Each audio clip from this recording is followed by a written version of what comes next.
यूं तो corona virus को लेकर दुनिया भर के वैज्ञानिकों ने अलग अलग दावे किए हैं, लेकिन हाल ही में 239 साइंटिस्ट ने कोविड-19 को लेकर जो दावे किए हैं उसकी वजह से WHO हैरान भी है और परेशान भी। इन 239 साइंटिस्ट का दावा है कि कोरोना वायरस हवाओं के जरिए भी फैल सकता है। समाचार एजेंसी न्यूयॉर्क टाइम्स के मुताबिक 32 देशों के 239 साइंटिस्ट ने एक open letter World Health Organization को लिखा है, जिसमें बताया गया है कि कोविड-19 का वायरस हवाओं में कुछ देर तक जिंदा रह सकता है। साइंटिस्ट के मुताबिक कुछ सबूत भी सामने आए हैं जिसमें यह देखा गया कि कोविड-19 का वायरस हवाओं के छोटे छोटे पार्टिकल्स में मौजूद हो सकते हैं। दरअसल अभी तक कोरोना वायरस को लेकर जो बातें दुनिया को मालूम थी वो ये कि 50 से 10 माइक्रॉन्स डायमीटर के ड्रॉपलेट्स में कोविड-19 के वायरस पाए जा सकते हैं, और दुनिया के सामने जो एविडेंस मौजूद थे उसके मुताबिक ये वायरस एक लोगों से दूसरे लोगों तक सांस के जरिए निकले ड्रॉपलेट्स यानी छोटे छोटे कण के जरिए या फिर फिजिकल कांटेक्ट के आने की वजह से ये वायरस फैल रहा है।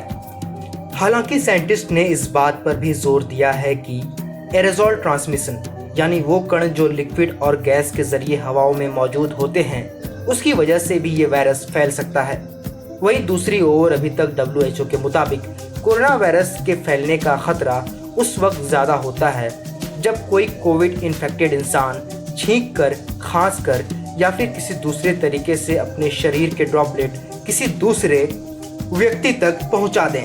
हालांकि जो ड्रॉपलेट्स वायरस को कंटेन कर सकती है वो 50 और 10 माइक्रॉन से बड़ी होती है, जो हवाओं में 1 मीटर से ज़्यादा ट्रेवल नहीं कर सकती, और खुद ब खुद ये ज़मीन पर गिरने की वजह से इस वायरस का असर थोड़ी देर में ख़त्म भी हो जाता है। न्यूयॉर्क टाइम के एक रिपोर्ट के मुताबिक इस स्टडी पर WHO ने तुरंत प्रतिक्रिया दिखाते हुए शुरुआती जांच को हरी झंडी भी दे दी। बताया जा रहा है कि अगर साइंटिस्ट के ये दावे सही होते हैं तो फिर रिसर्चर हवाओं में जो वायरस फैल रहे हैं उनकी जांच करेंगे।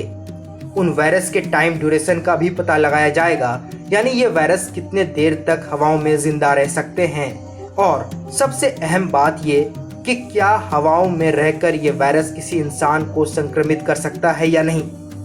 सवाल ये है कि अगर साइंटिस्ट का ये दावा सही साबित हो गया तो फिर क्या होने वाला है। तो इसका जवाब है कि अगर वायरस के पार्टिकल्स हवाओं में पाए जाते हैं तो लोगों के लिए फेस मास्क उनके शरीर का एक अहम हिस्सा बन सकता है, और शायद एरोसोल ट्रांसमिशन से बचने के लिए N95 मास्क ही एकमात्र सहारा बन सकता है।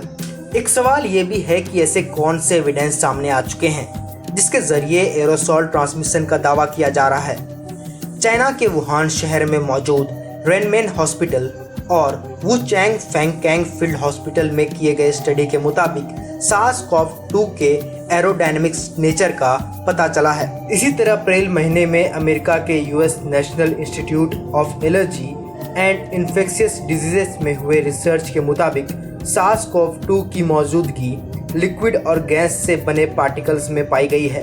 लेकिन इन सभी स्टडी के बाद जो बात सामने निकल कर आई है वो ये कि ऐसा नहीं है कि कोविड-19 वायरस आसानी से चारों ओर हवाओं में खुलकर इंसानों को संक्रमित कर सकती है।